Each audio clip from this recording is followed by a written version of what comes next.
everyone, and welcome to another episode of The New Norm on Black Enterprise, sponsored by Cadillac, where I speak to prominent business leaders, political figures, entrepreneurs, and celebrities about their latest projects and impact in today's world.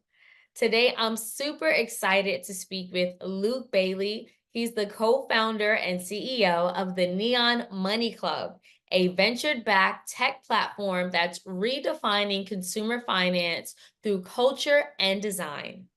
Since its launch in 2021, the fintech company has raised more than $10 million in venture capital, and it became the first Black-owned tech company to launch a credit card with American Express.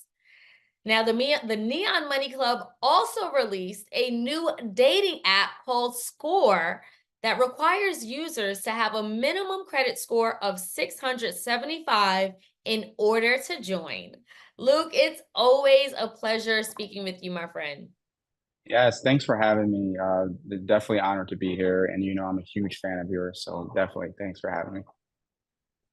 Of course, of course. So before we get into your background, I want to start the conversation talking more about Score, which is getting a lot of buzz all over the internet. Again, it's a dating app that requires folks to have at least a 675 minimum credit score to join.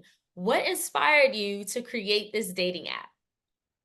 It's really like our whole mission is to take the conversation around financial wellness to places where it would normally be discussed. And so we want to raise awareness around this important topic. And there is a way where we could have, you know, uh, filled an arena and talked to people about it, or going on YouTube and talk to people about it. We just figured we want to go to where people are, and half the world is on a dating app. And so we said, look, what if we just launched a dating app for people with good credit? And we got people who weren't talking about their credit, maybe not aware of their credit situation or their finances. We have them paying attention to it today. And so it was an amazing conversation starter, and that's really what it was meant to do. So when and how did the idea for Score come about? Oh yeah, my team we really like to have fun with it, and our superpower is that we're us, right? We're more of a band than a financial company, right? We can show up to where people are, and so we had a launch party for our card down at Afrotech in Austin, and we had a small venue that could fit maybe 300 people. We had 7,000 people outside waiting to get in, and we just figured we have to go and talk to this crowd. And so we wanted to talk to them, of course, about finances because we're nerds. And we wanted to speak to them in a way where it wouldn't cause anxiety. Because normally, for a lot of folks, when you talk about finances, anxiety just pops up immediately. You don't want to talk about it. And so we were thinking, what could we ask them? And so the question we came up with was, hey, you're looking to date someone. What should the minimum credit score be? And to our surprise, people engaged. They had fun with it. We had some amazing answers. We released it on social media and it went crazy. Um, and so we were thinking, like, how can we amplify this? Like, how can we really get this to a larger audience? And it started off as us wanting to do a partnership with the major dating apps. And so we went to the majors, and they wouldn't take the meeting with us. And so we just said, look, let's just build it ourselves. And we did, and we released it to the world, and we got a global conversation started. Oh yeah, there are definitely a lot of conversations going on around Score. Like I said, it's on TikTok and YouTube. Um, so are you saying that this idea just came about last November and within Mhm. a matter of 3 months, you launched this app?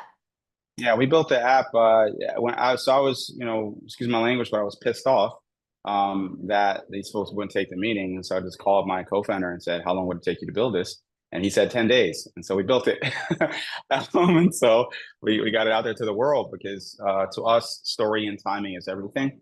And we knew if we release this around Valentine's Day, we can get a lot of people talking about it. And they are talking indeed. So you hear a lot of people, well, I've heard of people, have a very positive reactions where they're saying, I would love to jump into a dating pool where I know everyone there has a good to excellent credit. whereas other people have been saying, the app sort of seems a little classist or elitist. What do you say to critics? I'd say one, if it's really easy to criticize hard work, but I would say their concerns are valid. It's not classes in a sense where having a good credit score, we say it's something aspirational. It's something you should aspire to, something you should work to.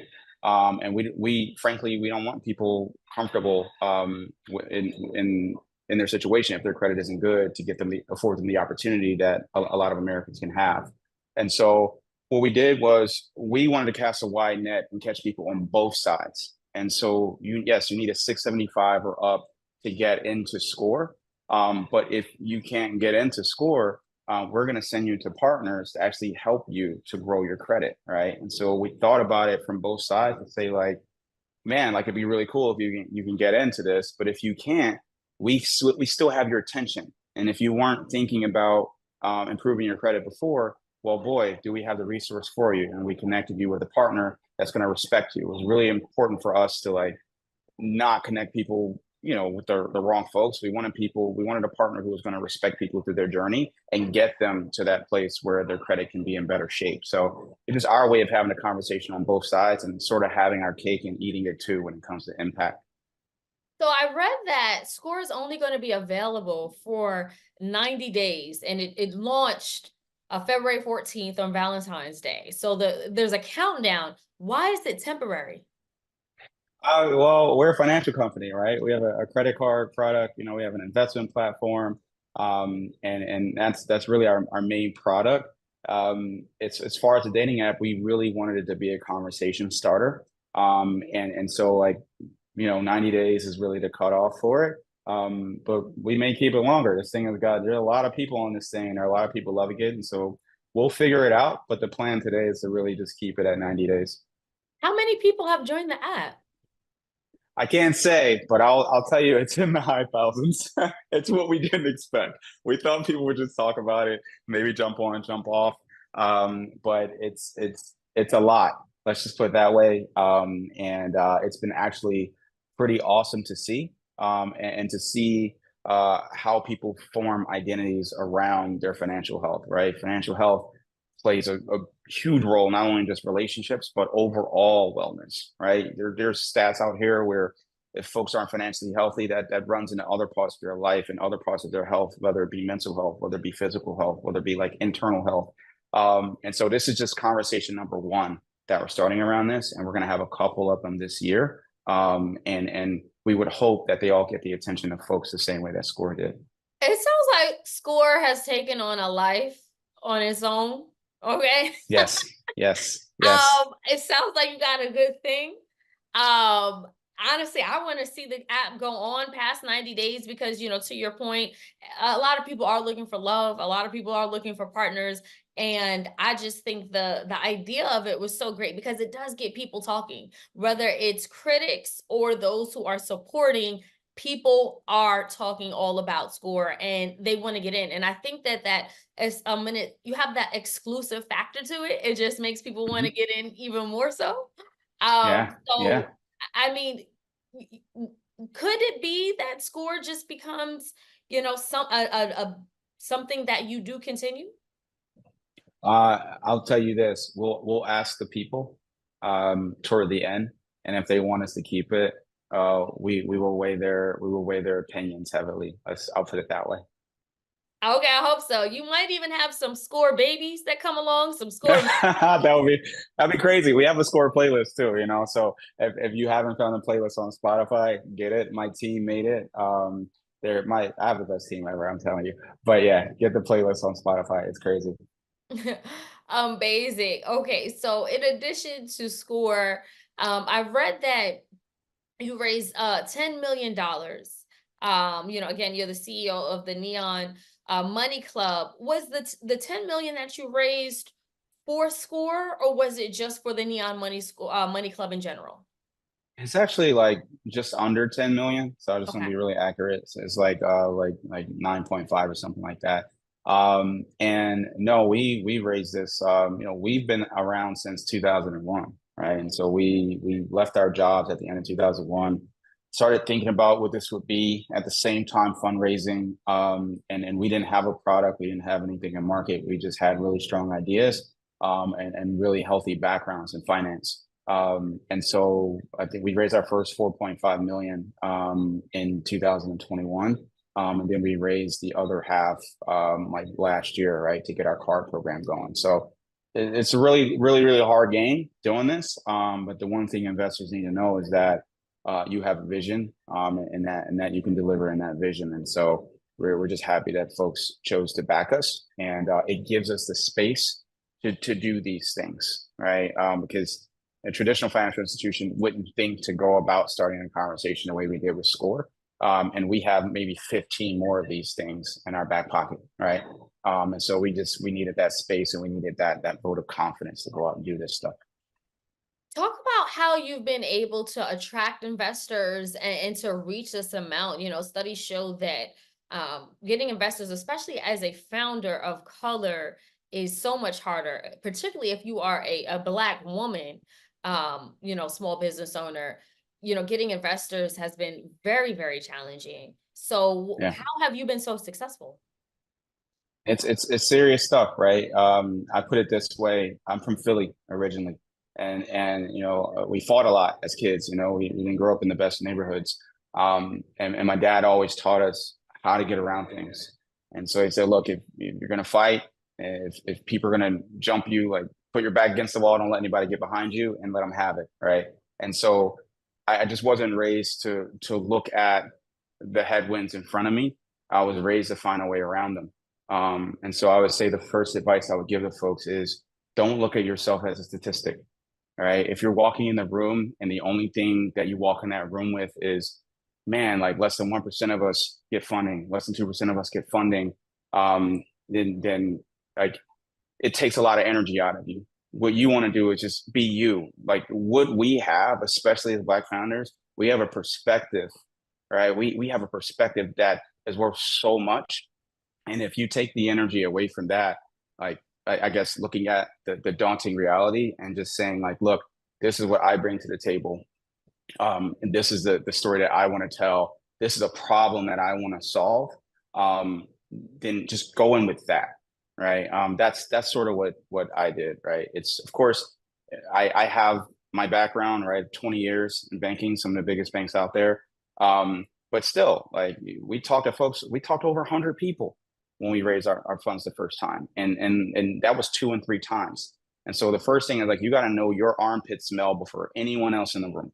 And it's straight up because a lot of people are going to tell you no. It's just like the music industry. You can submit a demo tape to one record label and they might not like it. It doesn't mean they don't like you. But you submit it to the next label and they're like, they might think you walk on water because it works for them. So you just got to be prepared to tell your story. You got to be prepared to show people what you can do that people can't, how there's a market for that, and how you'll win, right? And how it's defensible. Just go in with that and trust me, like I don't want to belittle the task at hand. It's a big one. And I think we put a lot of the onus on us and what we have to do to get there. But I think there's a flip side on what just the industry of venture capital need to do as well, right? And so you have a lot of people don't know this if you're not on the inside, but you have venture funds, you have impact funds, you have opportunity funds, right? And you have a lot of Black and brown founders. We get funds from the opportunity funds or the impact funds, all right? But maybe not the main VC, all right? And so it's just like, why is that? Or sometimes when I want to partner with a big company, and I won't name any, but you know, we've gone to partner with some big companies, and they'll look at me and can't see how I'm not like a hot dog vendor or something, and they'll try to like send me to their foundation or something. And so it's just like you sort of everyone has this problem, I think, on the corporate side and on the VC side, whereas they feel like they can engage with us from the perspective of almost like a charitable cause or like closing a gap cause or a cause. Whereas like we are a legitimate business looking to raise funds to solve a real problem. And so I think that 2% problem, that 1% problem, that factor of us not getting the funding that we need, as opposed to our counterparts, I think that gets solved when folks start looking at us like businesses and not charity. And so I think the onus is not just on Black and brown founders and female founders. I think it's also on the folks who actually give out the funds. Oh, yeah, I think the onus is definitely on the investors. And thank you for just talking about some of those barriers that you've encountered when it comes to raising capital. I do want to talk more about the Neon Money Club in itself. This is a platform you launched in 2021. It helps novice not feel intimidated about investing. Can you tell us more about it? Yeah, totally. So Neon Money Club was born to be a digital place to be rather than another app. And so we wanted folks to feel the same way about their finances that they feel about their fit when they go out of the house. And Selena, like, when I see you, what do? We fit battle and you win every single time, right? I don't even, if I know you're going to be somewhere, I don't even try. Like, I'm just like, let me put on these sweatpants. She's going to win. But we want folks to feel that comfortable and that prideful about their finances, regardless of their situation. And so we said, how can we build a place where people feel welcome, where people feel like they don't have to have everything figured out, and where people are in an ecosystem that rewards them for taking care of themselves financially and being responsible. And so we started with investing, which is like the number one question we would get around how do I start investing? What do I do? Am I looking at this industry? Am I reading this blog? Am I looking at this influencer? Well, really, it's like stand up, look around your house, right? Your dish liquid might be Palmolive, right? Your sneakers might be Nike. Your video game might be Xbox. Like Xbox is Microsoft. Nike is a publicly traded company. Palmolive dish liquid, that's Colgate Palmolive. These are all publicly traded companies, right? And so start by researching the brands that give you value, right? And then learn how to take that same research into maybe brands and stocks that you're not familiar with. And so that's how we approach it with investing. And then we just launched our Amex card, which is the Cream card. And it's the first credit card, we call it, that invests in you. And what we mean by that is just like we did with the dating app, we're going to meet you where you are. And right. And so 70% of the US economy, we spend. And so we had our parents tell us not to spend, right? Invest, save instead. But you really can't tell Americans not to spend. And so we said, we're going to meet you at what you do with this credit card, but you're going to earn points like you do with any other credit card.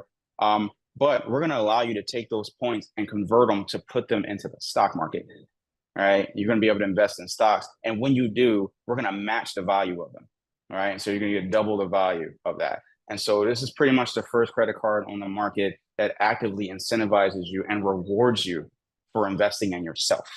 All right. And so this is our mission behind everything. And so whether it's the investing platform we have, our Amex card, or the dating app, like we just want people to have a broader awareness, and we want them to invest in themselves, and we want them to invest in their overall like holistic financial wellness. I love that the Neon Money Club is this lifestyle brand that teaches you to become financially sound and financially minded. Like you said, whether that's through love, investing, or just credit card.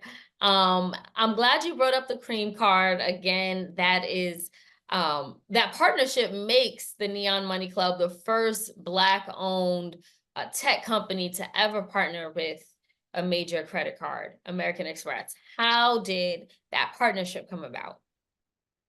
Oh man, we approach it like we approach everything. So yes, we have this background in finance, and our mission is around finance, but we are storytellers first and foremost. We're a band of creatives, and so it was never another network partner, right? I knew this in 2021. I had it in my deck. I said we're going to launch an investment platform. We're going to back it all into an American Express card. And people were looking at us like we were crazy. Like, there's no way you get an American Express card.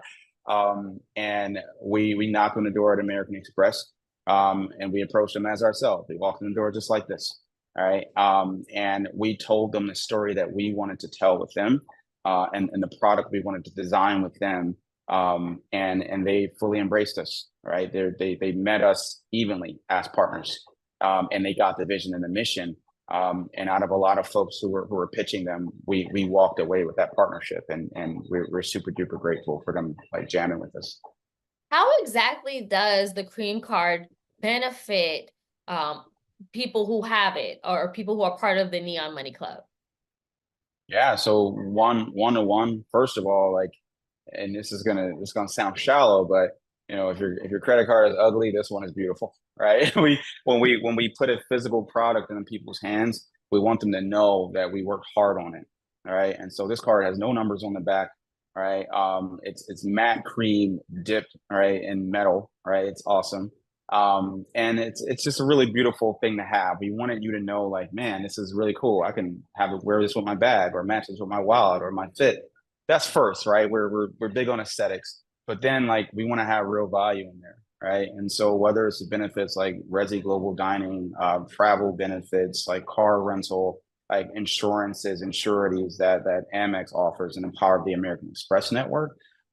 We also wanted to put our twist on it, and that's the piece where you're going to earn like 1.5 times points on all your spend, and you can convert those points and put them into the stock market and invest. And when you do that, we're going to double the value of those. We're going to match it. It's like almost like having a credit card with a 401k attached to it, right?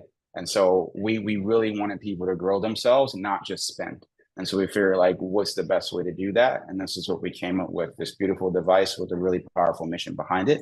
We're going to be building all kinds. We're building an entire lifestyle ecosystem around this card.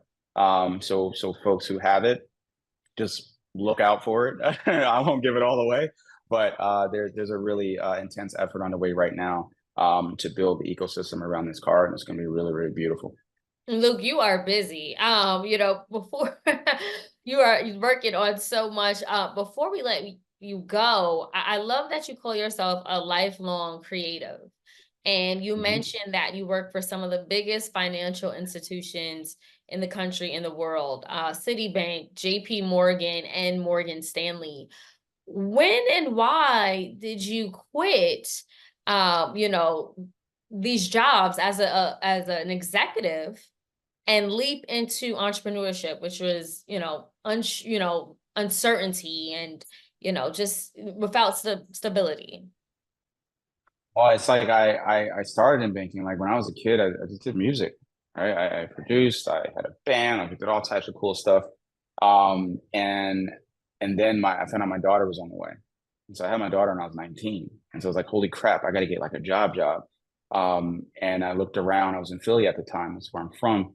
And I started actually at Wells Fargo, right? And then from there, I went to JP Morgan, went to Morgan Stanley, back to JP Morgan, then went to Citigroup, right? So all the big banks have had their way with me.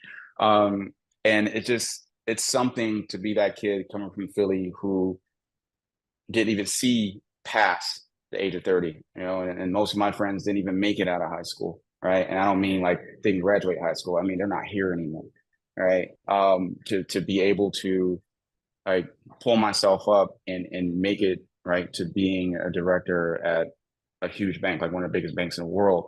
Um, and so I think a lot of it comes from music, comes from production.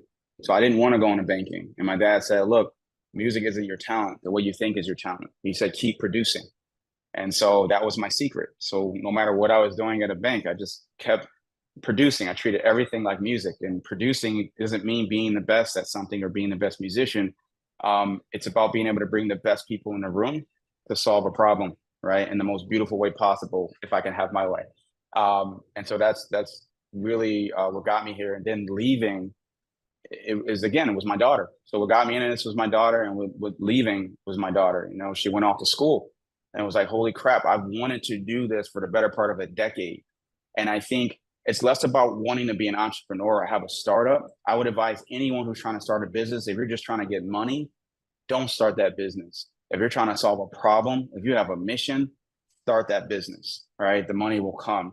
And so if you are sitting for the better part of a decade and you are looking for a financial institution to do something like Neon Money Club, and it's just not happening, you realize that you have to be the one to go and do it. And so when my daughter went away to school, I was like, man, it's now or never. All right. And there are executives at my firm who quietly would encourage me to leave because they're like, we can't move at your speed. We can't do the stuff that you do. Like, you should probably think about taking a pay cut, go outside of here and really do it. And it was a positive. It wasn't like a negative thing. Like they were telling me, like, dude, the people we know who are like you, they're millionaires and billionaires. Like you need to leave this place. It's not going to benefit you. And so I finally decided to step out on faith and just went out and had those conversations and hoped that the world would see my vision. I met my co-founder. I went looking for a co-founder and met a brother, right? And he's no slouch. He was the former head of all insights at JP Morgan, right? And he's a kid from Oakland. I'm a kid from Philly, right? Both single parent households, right? We pulled ourselves up to be like who we are today. And so it took him to have enormous faith in me to step out of his role as well and get brought us to this point. So it's scary as hell. It's very scary. It's scary every day. And you're making history every day, and that's a lot of weight to hold. But if we don't do this, then the people after us aren't going to be able to do it. And so we know we have to do it right, and we have to do it our way. All right. There's so many people knocking on American Express's door and other people's doors trying to do this because they saw us do it, and they should be, right? Because that's what we want to do. Like we say, if you think we're crazy, just imagine the generation behind us. Imagine the next us is going to do. And so we're happy that we did it, and I wouldn't take it back for the world. That's amazing, Luke. Thank you for sharing that inspirational story about how you got to where you are today. Again, as the co-founder of the Neon Money Club and Score, this buzzworthy dating app, what advice would you give to others who are looking to build wealth? I would say it doesn't have to be starting your own business. It doesn't have to be real estate or an LLC or anything like that. The basic thing I would start with is your perspective. That's the one thing you have that you don't have to be a millionaire or a billionaire to have. You don't have to have rich parents to have. It's your perspective. And then of course, be aggressive about your goals and think long term, right? And so for instance, if you're starting to invest, start with whatever you have, a safe amount, build the habit and the practice. So as the money comes and as your income gets higher, you already have a head start on folks. It's all about time. Like if you look at Warren Buffett, he's not out here jumping, he is doing prudent long-term investing because it's knowing the time value of money. And so if you went into, if you went into the S&P 500, like, look, like Selena, I'm gonna Google this right now while you're on the phone, right? So watch this.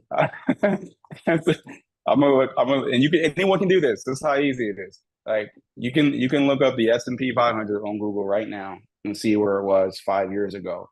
The S&P 500 is up 80% from 5 years ago today, as we speak. Right. And so if you just start today, like investing and learning, first invest in yourself and learn how to do it right. And then start in stocks, start in real estate, do it safely and think for the long term. Don't be jumpy, right? Don't be fast. Don't day trade. That's not healthy. That's like gambling. Just really whatever you do, invest in yourself. If you're an entrepreneur, remember what I said, like start with your mission and a problem you want to solve. It's not just about making a bunch of money. If you're solving the right problem, you're going to make a bunch of money, right? But it's your perspective and it's patience. And it's not jumping when everyone else is jumping. It's going left when everyone is going right. If you see a space that no one has yet to fill it. If you want to read a book that people have yet to write, go and write it, right? Create the things that you want to see in this world. And if that thing you want to see is yourself wealthy or yourself better off financially, then invest in your financial education, invest literally, and just make sure you stay healthy. That's all I have to say really on the subject. Amazing. Thank you again, Luke Bailey. We love everything that you're doing for the culture and the impact that you're making. I appreciate your time today. No, thanks for having me, Selena. I appreciate it. Take care. Absolutely. Take care.